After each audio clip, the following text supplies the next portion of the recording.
Hi folks, Canadian Prepper here, back again with your daily dose of doom and gloom, and today we're in a breathable hazmat suit. Why, you ask? Well, it's because I'm trying to kill two birds with one stone. I'm trying to see how much I can endure and how long I can sustain wearing this suit, because the thing with hazmat suits, if you've ever worn one, is they are incredibly hot. You will perspire. If you don't have a means of hydration and you don't have a water bladder that's connected through your gas mask when you're wearing a suit or a hazmat suit, breathable one like this, you are going to probably die of heat stroke. And wouldn't that be ironic? So I figured I'd test this new suit out that Mirror Safety threw me. We're probably going to do a review on it in the not so distant future. And I realize it's awkward. I haven't gone Kanye, I promise you.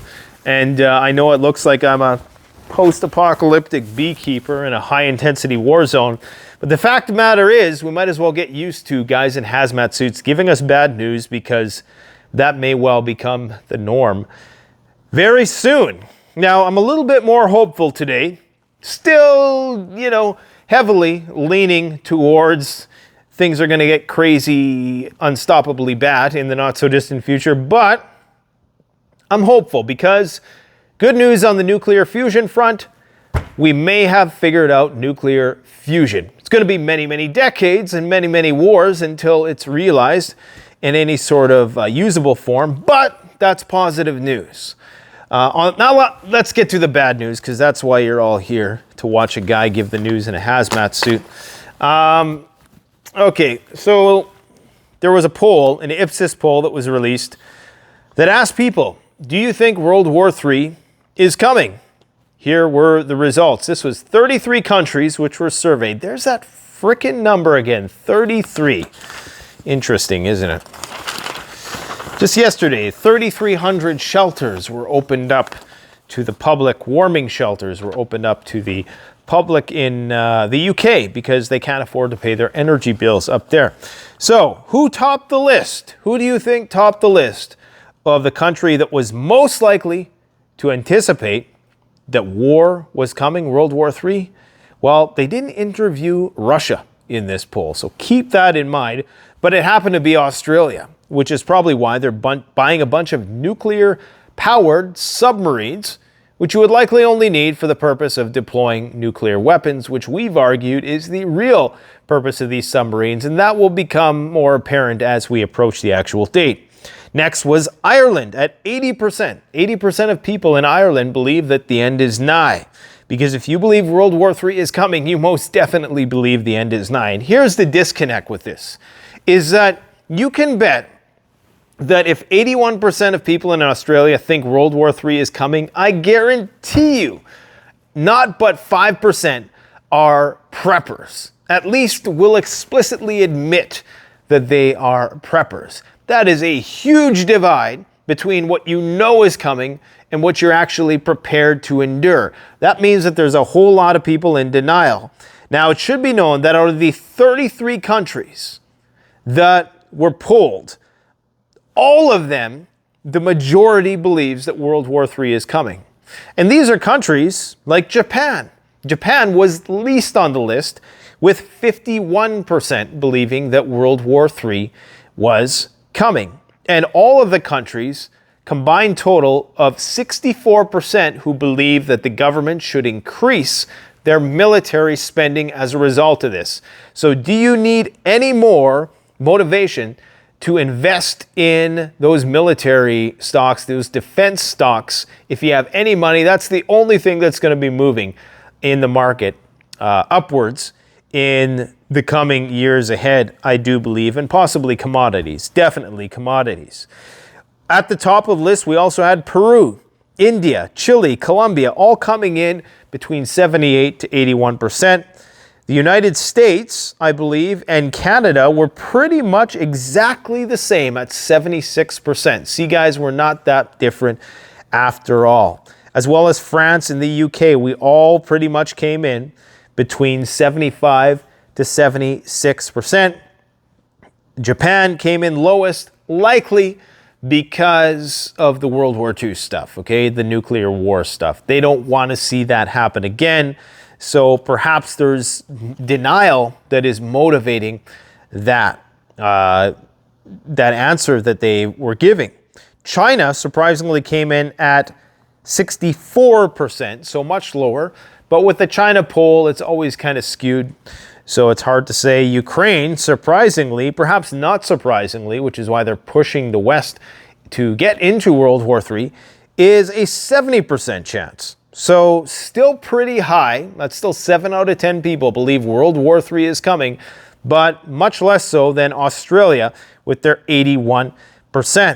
So that is a pretty telling poll, okay? And unfortunately, like I say, I guarantee you there is not 81% of people in Australia who are prepared, and I absolutely know that there is not 76% of Canadians who are prepared for World War III.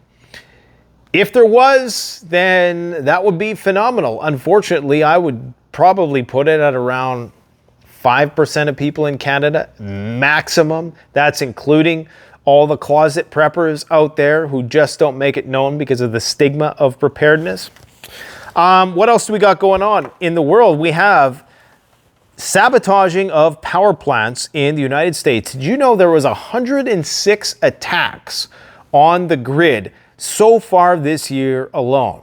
It's only been made public as of recent as a result of the attacks in North Carolina, where the 2 substations were targeted by a gunman or gunwoman or gun they or whatever it is we're going at nowadays. But federal authorities are confused and perplexed at what might be causing this. Of course, they're automatically pinning the blame on right-wing extremists. You never know. It might be a multitude of things. I've suspected that it very well may be some sort of state-sponsored thing from the outside. You have these migrant caravans coming over in the thousands of people. It's almost impossible to determine who is coming with them. You have people who are coming from all over the place who are desperate to build a new life. Are these people easily bought off and perhaps given missions to perform sleeper cell style operations in the United States and North America? I would not be surprised. All the while, you have shopping malls going up in flames in Russia, okay? Another shopping mall has went up in flames. There was that huge unexplained fire in Moscow just a few days ago. They're trying to brush it off like they always have done throughout the course of this conflict, unless there is definitive evidence, undeniable evidence, that it was Ukraine missiles, drones, or saboteurs who committed the act. Moscow will always brush it off, it seems, in an attempt to try to minimize public panic. But that fire the other day, as I explained, I read a comment that was posted by a person who'd worked in firefighting their entire life, and they said that they believe that that was arson, and I provided you their evidence, or their analysis, I should say, not evidence, of the situation. It was quite compelling. Now, another shopping center went up in flames today. This one was only, I believe, 500, what was it? How many square feet was it, or square meters? I can't exactly remember. It wasn't nearly as big. The last one was like 200,000 square feet, and that is massive, okay? But this one was only a fraction of the size. Regardless, as you have these food processing plants going up in flames here, you have cyber attacks, known cyber attacks happening in the United States recently. You have these natural gas plants going up in flames. You have, of course, now attacks on the critical infrastructure here. It would not be surprising and would not be at all out of sorts that if these sleeper cells were starting to become operational behind enemy lines, because there's always going to be that plausible deniability, and that's how you would wage a war like this. World War III is through cyber or espionage or saboteurs, because you might catch the saboteurs, they might deny, and even if it was found out that Russia did plot some sort of sabotage operations or did attack the grid, would that be a line that gets crossed that really pushes us or compels us to actually directly engage the Russians? Probably not, but what will is Ukrainian drones penetrating deep into Moscowian airspace, attacking the nuclear triad of Russia. That will do it. And that is exactly what has been happening in the past week, and it's not looking good. I try to be optimistic, guys. I really do. And I must say that I'm satisfied with the performance of this suit so far. Like, I am not overheating. If I was in a haz suit right now, I would be getting uncomfortably hot, and I probably wouldn't be able to do this video. I would be able to do some menial task like move something somewhere or help somebody out of a building that was contaminated, but I wouldn't be able to think. So I'm actually quite impressed with this haz suit. We're going to do a more detailed review on it in the future. But I totally got sidetracked there. I'm actually a little bit more optimistic, today. And the only reason why is because there hasn't been any really, really bad news today, except for the whole war in Kosovo and Serbia thing flaring up, which, what are you going to do? That's, the populations of those places are so small. In and of itself, it's not really a big deal on a global stage. Obviously, it's a huge deal for the people involved, but it's nothing that is really going to move the needle too much. What's going to move the needle is the Russia-Ukraine situation getting under control. But what it's a sign of is that tensions are starting to flare up, and that this conflagration in Ukraine and Russia is starting to seed other fires around, to the point where you're going to have so many fires, so much potential for clashes between NATO and Russia and the Sino alliance, that we could potentially see things get wildly out of control. I just realized my battery is dying again. Of course, I did not plan this out. Anyways, let's rapidly go through this. Belarus is concerned about NATO military buildups on its borders. It is moving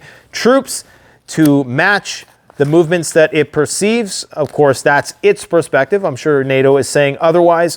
The United States apparently is planning for a full-scale war with Russia, according to one Russian analyst from Rio Novosti, I should add. We always try to, turn